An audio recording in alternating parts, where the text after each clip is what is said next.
Hi! నమస్తే. Welcome back to my channel. నేను Lakshmi.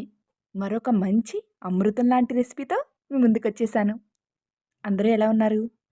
Friends అందరం కలిసి పాట్‌లాక్ పెట్టుకోవాలనుకున్నప్పుడు ఈ సీజనల్‌గా దొరికే పుల్లటి మామిడికాయలతో నోరూరించే మామిడికాయ పులిహార చెయ్యాలనుకుంటే తగ్గేదేలే అన్నట్లుగా ఉండాలా వద్దా? అనుకున్న విధంగానే ప్రిపరేషన్‌లోకి వెళ్ళిపోతే అన్నీ చక్కగా ముందుగానే సిద్ధం చేసేసుకుంటే ఎంతటి పనైనా సులువుగా అయిపోతుంది. ఎందుకిలా అంటున్నానంటే, ముందు రోజే నేను మామిడికాయలు తెచ్చుకుని, శుభ్రం చేసుకుని, చక్కగా ఇలా తురుముకుని, ఉప్పు, పసుపు వేసి కలిపి పెట్టుకున్నాను. కొద్దిగా మిగిలినా అది మనం ఫ్రిడ్జ్‌లో స్టోర్ చేసుకోవచ్చు. వారం 10 రోజులు ఫ్రెష్‌గా ఉంటుంది, సందేహం లేకుండా. ఇక అన్నీ సిద్ధంగా ఉంటే పులిహార చేయడం ఎంత పని? రైస్ కూడా ముద్దగా లేకుండా చక్కగా ఇలా పొడి పొడిగా వండుకున్నాను. ఇంతకుముందు చూపించాను. నైటంతా నానబెట్టిన శనగలు రైస్‌తో పాటుగా ఉడికించి పులిహార చేస్తే ఆ టేస్టే వేరబ్బా! శనగలు ప్రోటీన్ కాబట్టి పిల్లలకు గూడా చాలా మంచిది. ఒక్కసారి ట్రై చేయండి. ఆ టేస్ట్ వదిలిపెడతారా ఏంటి? ఈ టేస్ట్ మా ఫ్రెండ్స్‌కి పరిచయం చేయాలనే శనగలను గూడా యాడ్ చేశాను. రైస్‌కి సరిపడా మామిడికాయ తురుమును కూడా యాడ్ చేసుకుని అలా కలిపేసుకుని పక్కన పెట్టేసుకున్నాను. ఇక పులుపుకు తగ్గట్టుగా ఘాటుగా అల్లం ముక్కల్ని యాడ్ చేస్తూ తాలింపునైతే రెడీ చేసేసుకుంటున్నాను.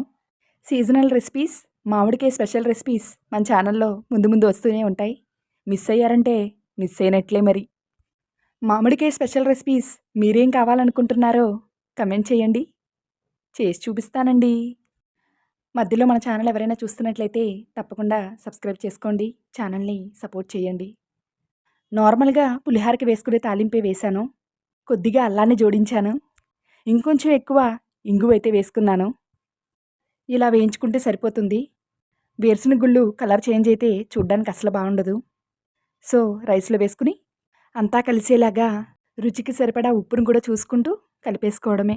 రుచి చూపించాలనుకున్నా, నలుగురికి పెట్టాలనుకున్నా గట్టిగా పడాల్సిందే. అది క్వాంటిటీ అయినా, ఇలాంటి తాలింపైనా. మంచి సువాసనతో మామిడికాయ పులిహార అయితే సిద్ధమైంది. ముందుగానే ప్రత్యేకంగా బాక్స్‌లోకైతే తీసి పెట్టుకున్నాను. ఇప్పుడిక రుచిని ఆస్వాదించే సమయం మరి. కలర్ఫుల్‌గా క్యారెట్ తురుమును కూడా యాడ్ చేసుకోవచ్చు. నేను శనగలు యాడ్ చేశాను కాబట్టి అవి హైలైట్ అవ్వాలని అలా పక్కన పెట్టాను. చాలా కమ్మగా ఉంది. ఇలా ఒక్కసారి ట్రై చేయండి. Thanks for watching.